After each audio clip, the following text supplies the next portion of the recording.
Good morning mga guys! Ngayon ay pangalawang araw na ng aming biyahe, ng aming land trip. Andito pa kami sa karagatan ng Samar. Malapit na kami sa Allen Port mga guys. Welcome to Allen Port, Samar! Dumating na kami mga guys.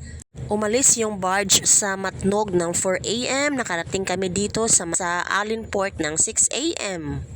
At eto ang itsura ng Allen Port mga guys. Nakikita nyo na. Hello guys, andito na tayo sa Allen Samar, port ng Allen Samar. Second day na po natin ngayon. So after dito ay magbiyahe na naman kami ng mga 8 to 10 hours papunta sa may Liloan Port ng Leyte. So babaybayin namin galing dito papuntang Samar and then papuntang Leyte. So mabahabang biyahe na naman mga guys for our second day of travel. Nakakatuwa naman ang pag-land trip kaso nakakapagod. Mga guys, wala pa kaming toothbrush, wala pa kaming hilamos. Ayan guys, oh.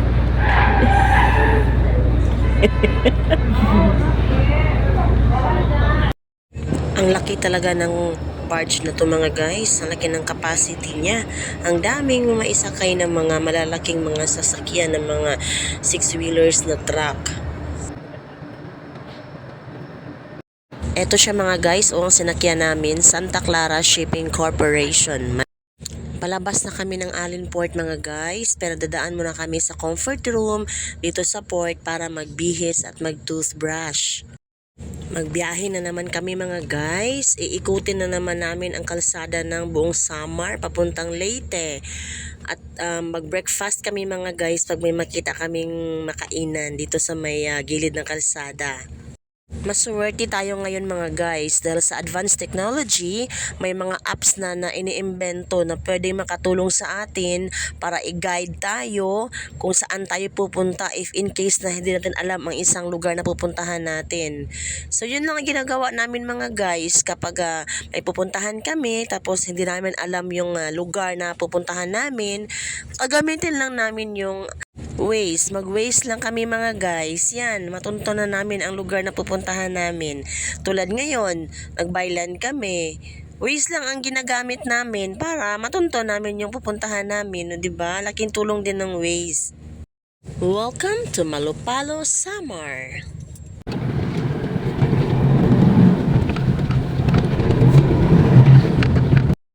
Tuloy po kayo sa bayan ng magaganda. Gandara, Samar. Parang beauty pageant tong vlog na to mga guys. Ang bawat representative ay pinipresent ang municipality nila dito sa Samar. Welcome mga guys sa Katbalugan City, Samar. At eto na mga guys, nadaanan na natin ang Samar Provincial Jail. Ayan po. This is Marian Cañada representing Samar Provincial Tourism Office. At andito rin ang Samar Provincial Capital's Office. At dahil nagutom na kami mga guys, ay dito na kami kakain sa Tricia Eatery. Nasa may gilid lang ng kalsada mga guys. Malinis naman dito mga guys at meron silang bulalo. Kailangan nating humigop ng mainit na sabaw.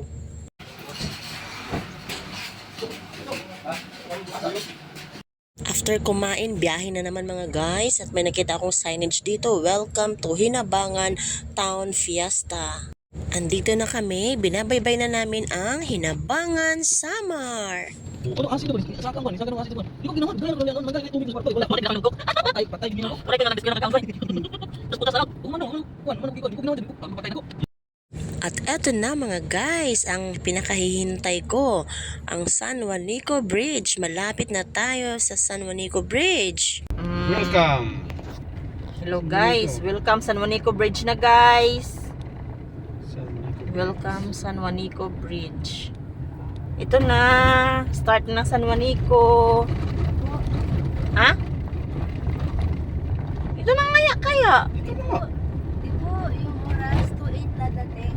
Dadating doon, pero ito na yung start ng San Juanico Bridge. Mahaba kasi ito, nak. Ito yung start. Ayun o. Ayun na, kanindot, nak! Ah! So nice! OMG! First time ba? Itong San Juanico Bridge, mga guys, ito ang pinakamahabang tulay sa buong Pilipinas. Itong tulay na to ang nagko-connect sa Samar at Leyte. Nasa kasaysayan tong tulay na to, mga guys, nakasulat ito sa aklat. Kaya sikat talaga tong San Juanico Bridge na to. Kaya madaming nagpapapicture dito. Bridge. Dumaan tayo dito sa Juanico Bridge, punta tayo sa Leyte. Wala yung kita na picture. Wala magod. Ay. Hindi mo ba? Picture sa kita. Oo. Ito yung kakabaan ng San Juanico Bridge. Ha? Sino sabi? Okay lang. Ang sign? Nag-ulan siguro. Ayan ba? May lami. Wala picture. Okay lang kita bike. Ay, wala. Ito lang bike sa gilid. Sa akin na. Sa Manico Bridge. Wala, picture. Dapat dito ba? Right. Doon tayo. Balik tayo.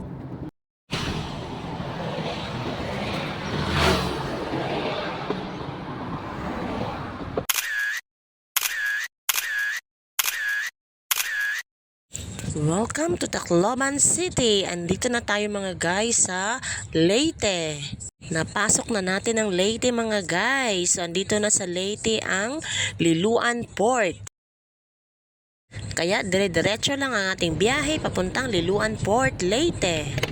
So, yung pantatlo ba? Nakabangon din sila. We are now leaving Tacloban City. Diretso lang ang ating biyahe, mga guys, papuntang Bye-Bye, Leyte. Welcome to Agas-Agas Bridge. Ito ang tinaguri ang pinakamataas na tulay sa buong Pilipinas.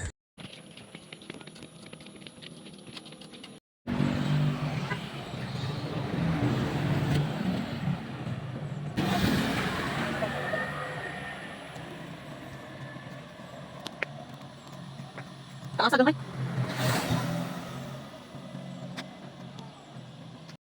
Itong Agas-Agas Bridge, mga guys, ay matatagpuan na dito sa Southern Leyte.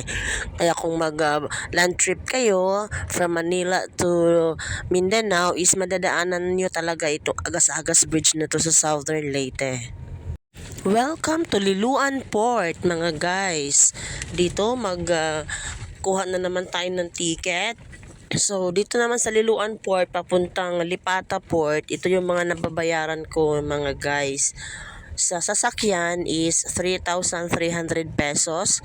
Tapos sa pasahero is 250 pesos. Tinagbayad din ako ng terminal fee sa sasakyan, which is 129 pesos. And then sa passengers terminal fee is 16 pesos bawat tao. Nagbayad rin ako, mga guys, ng environmental fee, 10 pesos per head. 4,559 lahat ang nabayaran ko dito, mga guys, sa Liloan Port papuntang Lipata Port sa Surigao City. 5 pasahero kami lahat, mga guys. By the way, yung isang passenger pala na driver ng sasakyan is libre na yung ticket niya. Kasama na siya doon sa ticket ng sasakyan na binabayaran. Ang travel time from Liloan to Lipata Port ng Surigao is 4 hours. So, aalis kami ng 2 a.m. Makakarating kami sa Lipata Port ng Surigao ng 6 a.m.